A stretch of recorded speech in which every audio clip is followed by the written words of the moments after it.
Welcome back to Awesome Possum Hobbies and Games. I am Chris, and today is my favorite day of the week. It is my TCG Player mail day. I just got my order in. Let's see what I got.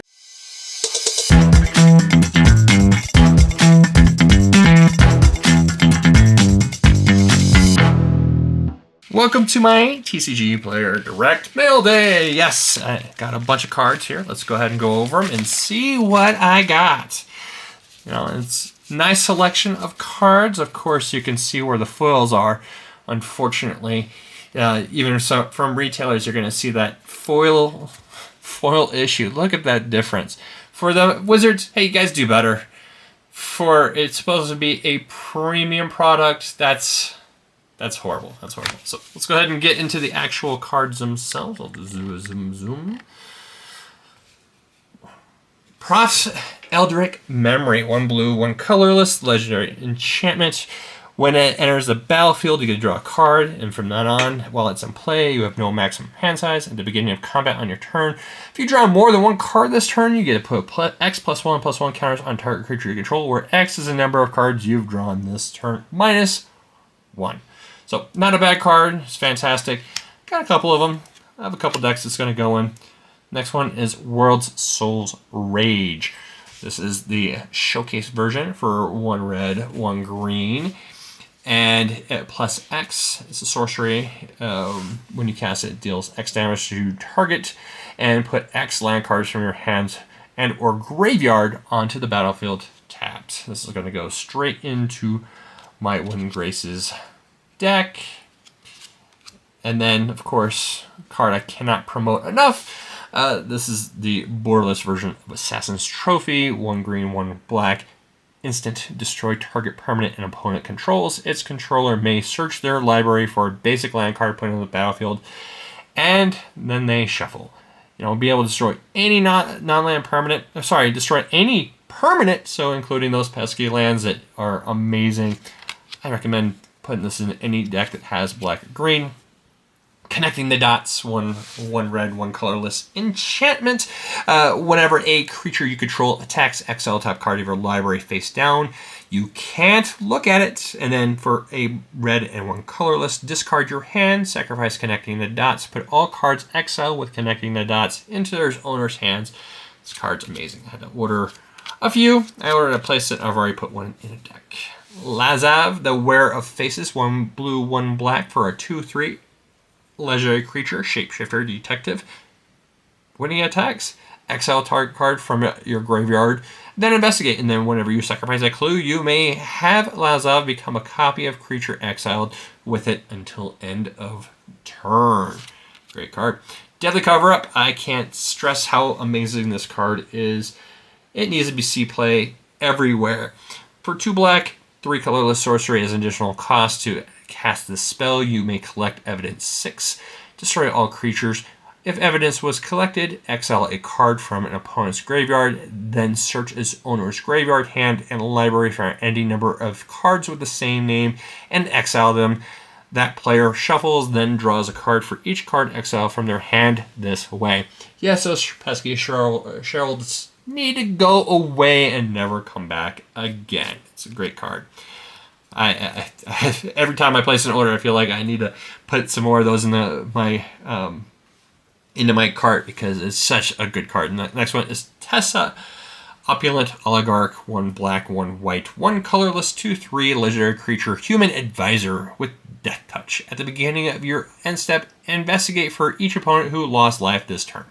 Whenever a clue you control is put into a graveyard from the battlefield, create a 1/1 white and black spirit creature token with flying. This ability only triggers once per turn, but you know what? Being able to get some investigations is amazing. Steam Course Scholar. I'm figuring out how to play this card the best. You know, right now it seems like it's not great, but you know what? Having this kind of effect on a body is wonderful. For 1 blue, 2 colorless is a 2/2 creature, weird detective with flying and vigilance. And when it enters the battlefield, draw 2 cards, then discard 2 cards unless you discard an instant or sorcery card or a creature with flying.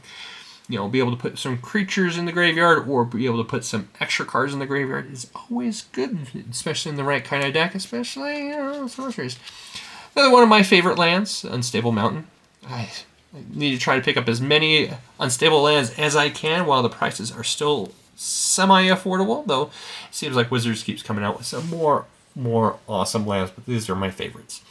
Conspiracy Unraveler, 2 blue, 5 colorless creature, Sphinx Detective. It's a 6/6 flyer, and you may collect evidence 10 rather than pay the mana cost for spells you cast. So if you have cards in your graveyard with total mana of 10, you can just play spells for free, or at least one spell.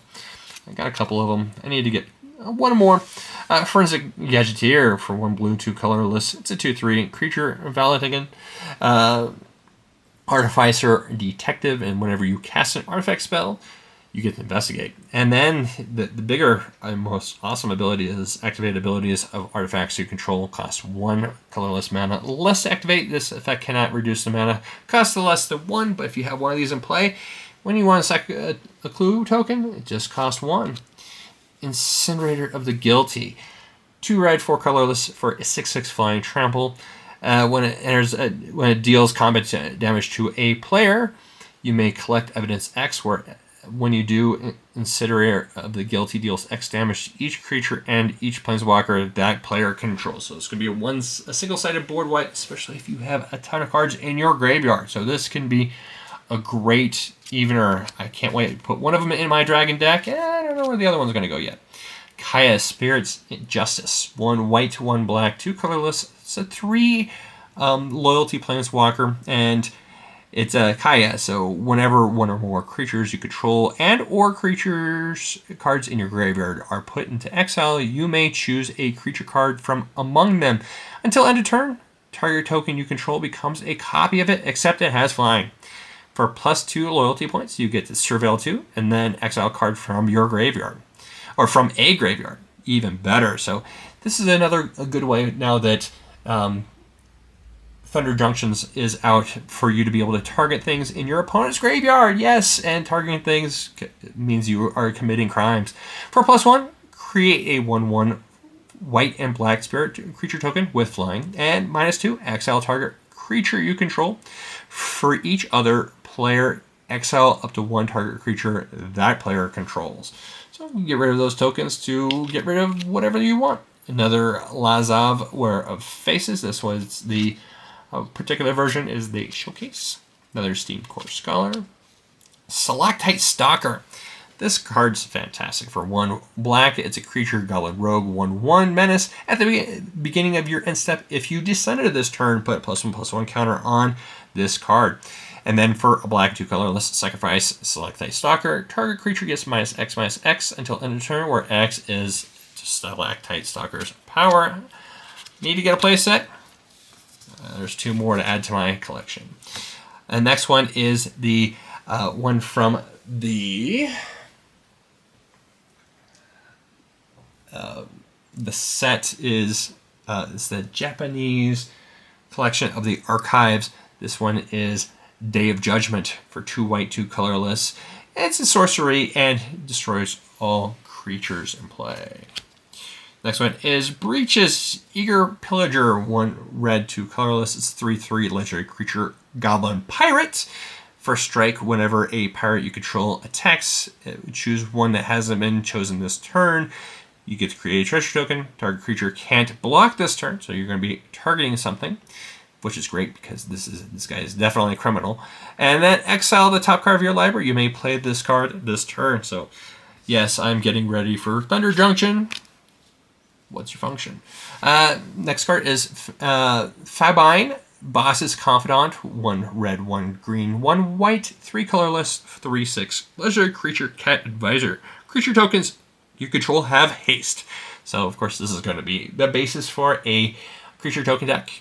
And then Parlay, at the beginning of combat on your turn, each player reveals the top card of their library. For each land card revealed this way, you create a 1/1 green and white citizen creature token. Then creatures you control get +1/+1 until end of turn for each non-land card revealed this way. Then each player draws a card. So yes, you get to draw a card, and your opponents get to draw cards, but you get the benefit immediately for your stuff getting bigger and creating tokens. Next card, Mr. House, President and CEO. I am a huge fan. I'm building a rule 0 deck for this guy.